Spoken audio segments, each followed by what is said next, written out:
can be proven without a shadow of a doubt is that there was definitely more than one shooter in the Las Vegas shooting.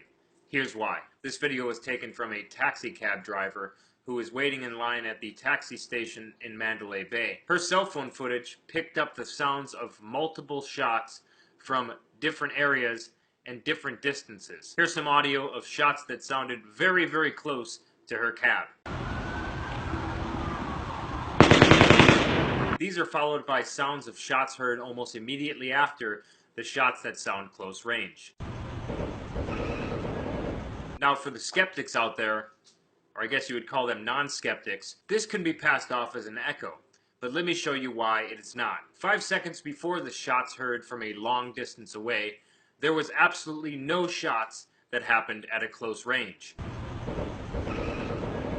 Here's audio from even 7 seconds before the shots heard from a long distance away.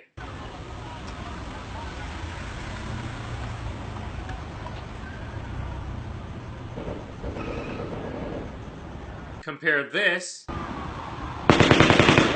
to this. Completely different sounds from completely different distances. There was also audio from a police scanner that said that there was a second shooter on the 4th floor. We just spoke with security at Mandalay Bay. They're saying they have shots fired on 29 and 32nd levels. It sounds like it's confirmed there are at least 2 shooters with fully automatic weapons. Units now advising no force probe teams into Mandalay Bay. There's possibly another suspect on the 4th floor. This audio makes a lot of sense when you hear the close range shots versus the long range shots.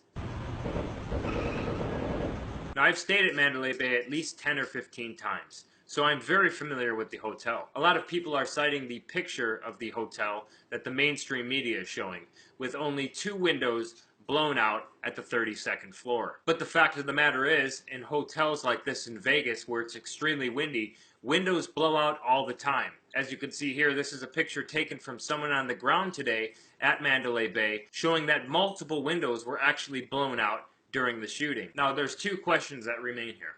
If the shooter was only on the 32nd floor, and there was truly only one shooter, why would he need to break out 2 windows to shoot, when everyone is reporting that all of the ammunition and weapons that were found in one room? Why is the media reporting that the shooter rented 2 rooms? Now, as you can see here, people are saying that it was a suite and both windows were a part of one single room. I've stayed at Mandalay Bay many times. These are definitely 2 rooms. Why would the shooter break out one window, shoot from that window, and then run to a completely different room and shoot from a completely different angle, while all of his ammunition and weapons were in one room? Now, I will touch on some things that can't be proven, but the one thing that definitely, certainly can be proven by audio from the cell phone footage of the cab driver is that there were more than one shooter. Close range,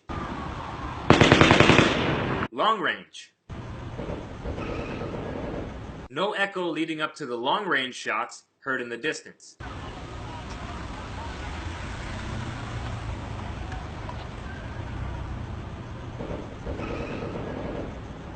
Also, the mainstream media is reporting that the shooter had no clear motive. Are you kidding me? Reports are saying that they found an arsenal of 42 different guns, explosives, and several thousand rounds of ammunition. They're also saying that officers recovered an additional 19 firearms, explosives, and additional ammunition from Stephen Paddock's home in Mesquite, Nevada, hours after discovering 23 fully automatic weapons in his room at the Mandalay Bay Hotel. Again, fully automatic weapons are illegal to own without a federally regulated special license that this man did not have. They've already confirmed that he did not have. So liberals, if you're watching, the guns he had and used were already illegal. Your cries for gun laws in this case are null and void. Police also found several pounds of ammonium nitrate, a chemical used to make explosives, in the 64-year-old's car. Jessica Nelson was partying with friends at Route 91 at the actual festival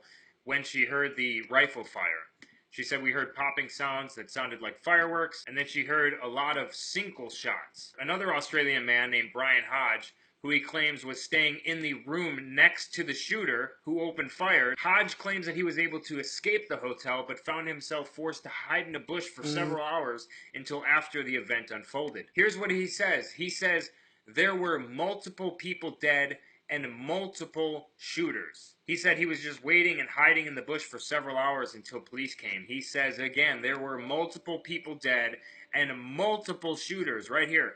Multiple shooters. Now, yes, I know that there is video of what looks to be possibly muzzle flash that's coming from a lower floor on the hotel. It seems like it's coming from up there. Oh, shit. There. Oh, shit. But again, I cannot confirm without a shadow of a doubt that this was, in fact, muzzle flash. Number 35. I haven't seen any flashes from Mandalay, but if it is coming from Mandalay, there is a strobe light coming from one of those windows on the east side. But there was definitely more than the 2 windows they are showing you that were blown out during the shooting.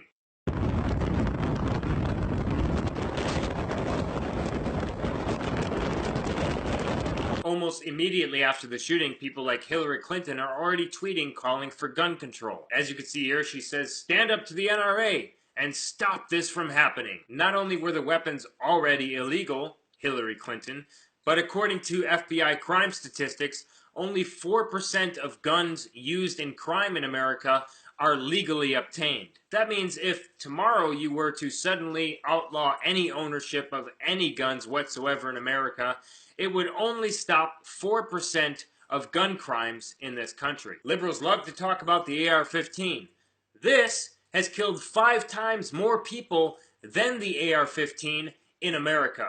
Knife control now. This, around the world, has killed way more people than the AR-15. Pressure cooker control now.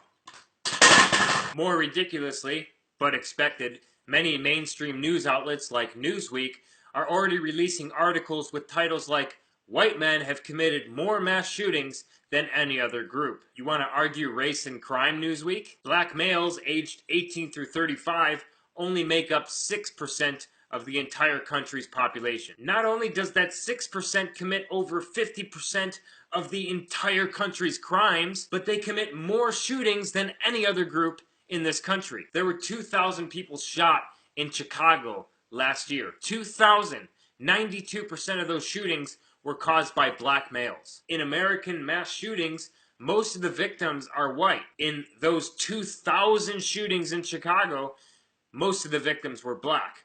Are you saying that white lives matter more? So aside from the fact that only 4% of guns that are used in crimes are legally obtained in this country, which completely debunks any gun argument whatsoever, aside from the fact that there were definitely more than one shooter in this particular shooting, we are definitely being lied to in this case. Now again, like I said, I don't really want to get into the conspiracy theory type things here in this video, but there is a story out right now on 4chan posted by an alleged police officer who was one of the first responders inside the room, who said that this was actually a sting operation gone wrong. He says that Paddock was setting up a sting operation to sell guns and bombs to a terrorist organization, and it went wrong, and they shot Paddock and carried out a terrorist attack. This would explain why he had several explosives in his room. This would explain why he had bomb-making chemicals and materials in his car and in his room. This would explain why he had several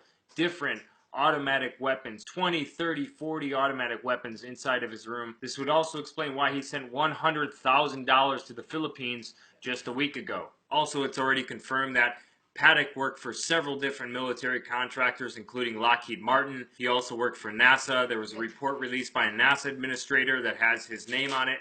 So that theory would actually make a lot more sense than any other theory out there. And I guess we'll just have to wait for our intelligence agencies to tell us more, who are pretty much incompetent.